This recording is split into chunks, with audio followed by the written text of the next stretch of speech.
Praise the Lord, God's morning again है एक और बार। आज हम 32 अध्याय पढ़ने वाले हैं। 32 अध्याय में क्षमा प्राप्ति के लिए आशीष है। कौन क्षमा प्राप्ति मांग रहा है? दाऊद। दाऊद ही ज़्यादातर इस पुस्तक का नायक है। मतलब इस पुस्तक में दाऊद ही ज़्यादातर भाग ले रहा है। दाऊद ही खासतौर से इस पुस्तक में सबसे ज़्यादा एक्टिव है।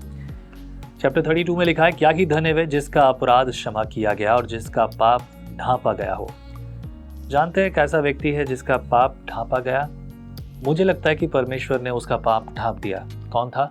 याकूब। याकूब के ऐसे कई सारे पाप, उसका झूठ, उसका व्यवहार, ये सब कुछ परमेश्वर ने ढांप दिया।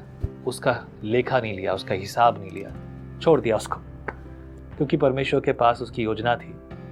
और आई बिलीव याकूब ने ज़रूर माफ़ी मांगी होगी। पूरी डिटेल में सब बातें तो नहीं लिखी हुई है। अगर लिखा जाता तो आकाश भी कम पड़ता लिखने के लिए, सब चीज़ें अगर लिखी जाती, पर ढांपा गया। वर्स 2, क्या ही धन्य वह मनुष्य है जिसके अधर्म का यहोवा लेखा ना ले और जिसकी आत्मा में कपट ना हो। मुश्किल है, लेकिन आज ये सबसे ज़्यादा ज़रूरी है।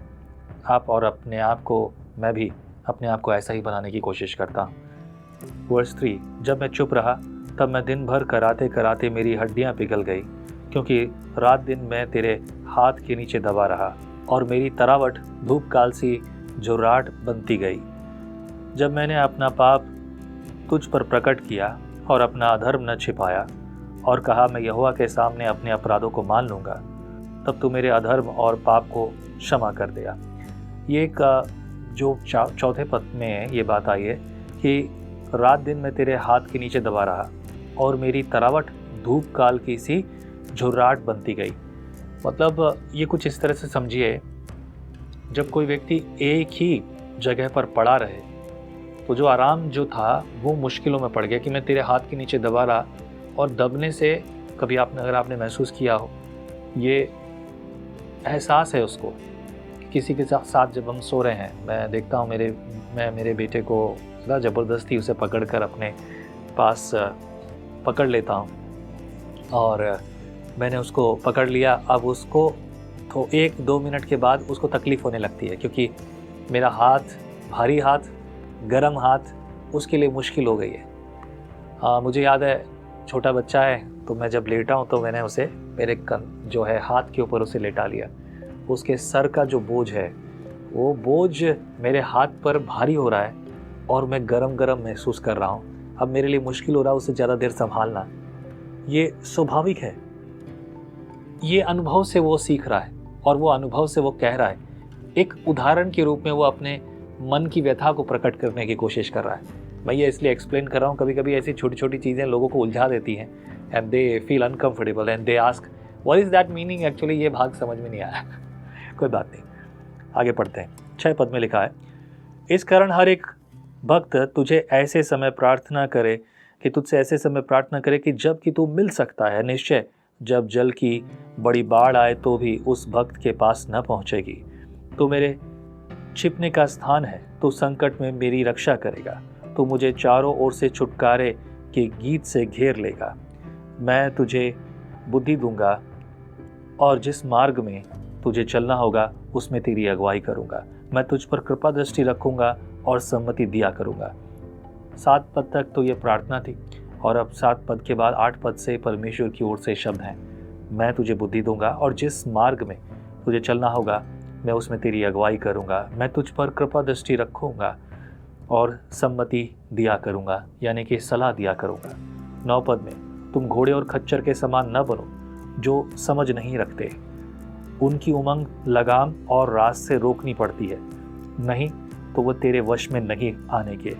दुष्ट को तो बहुत पीड़ा होगी, परंतु जो यहोवा पर भरोसा रखता है वह करुणा से घिरा रहेगा। हे धर्मियों, यहोवा के कारण आनंदित और मगन हो, और हे सब सीधे मन वालों, आनंद से जय जयकार करो। हालेलुया। ये उमंग जो है ना, उमंग को रास से रोकना पड़ता है। घोड़ा कोई भी जानवर है, वो जो चाहे वो करना चाहता है। सबके अंदर अपनी कुछ ना कुछ इच्छाएं तो है, लेकिन उनको रोकने के लिए रास या लगाम का इस्तेमाल किया जाता है। इंसान को रोकने के लिए किसका इस्तेमाल किया जाए? संभवतः अगर इंसान की नकेल लगी होती तो शायद स्वर्ग के परमेश्वर की बात सुनकर वो जो है बात मानता वो पाप ना करता। लेकिन परमेश्वर ने आपको और मुझे आज़ाद किया है। जानवरों को हम नकेल कस सकते हैं, रोक सकते हैं, उन्हें बैठा सकते हैं, उन्हें अपनी मर्जी से इस्तेमाल कर सकते हैं, लेकिन इंसानों को इस्तेमाल करने के लिए परमेश्वर ने आज़ादी दी है। वो अपनी मर्जी से अपने जीवन को निर्वाह करें, अपनी मर्जी से अपने जीवन को चलाएं। कोई उन्हें रोके ना, कोई उन्हें बांधे ना। ऐसा परमेश्वर ने आराम और आज़ादी हमें दी है। इसका सही इस्तेमाल करें। प्रभु आशीष करें। हमें दुआ करते हैं। प्रभु बुद्धि और ज्ञान देने के लिए शुक्रिया और आज़ादी देने के लिए शुक्रिया। हम अपनी मर्जी से जीवन जीते हैं, लेकिन प्रभु अब हम तुझसे मांगते हैं, जैसे गतसमनी के बाग में यीशु ने प्रार्थना की, मेरी नहीं परंतु तेरी इच्छा पूरी हो, वैसे ही प्रभु हम मांगते हैं, हमारी नहीं परंतु तेरी इच्छा हम में, हमारे जीवन में, हमारे परिवारजनों में और हमारे शहर, राज्य, देश, दुनिया में हो प्रभु, ताकि तेरी महिमा सदैव होती रहे। हे प्रार्थना सुनने वाले, चिन्ह और चमत्कार करने वाले परमेश्वर, तेरा धन्यवाद। प्रार्थना में प्रभु यीशु मसीह के नाम से मांगते हैं, सुन और ग्रहण कर पिता, आमीन। आमीन। प्रभु आपको आशीष करे। अगले समय के लिए, अगले दिन के लिए तैयार हो जाइए। संगति प्रभु के साथ करते रहिए। जय मसीह की। आप कहते हैं एक कप कॉफी मेरा दिन बना देती है, पर आपका मॉर्निंग डिवोशन विजनरी रेडियो और टीवी पर आपकी जिंदगी बना सकता है। हम हमेशा सोचते हैं कि शायद मैं भी बाइबल कॉलेज जाकर बाइबल को अच्छे से सीखता, पर अब आपके लिए है visionary TV, deep Hindi Bible study के लिए।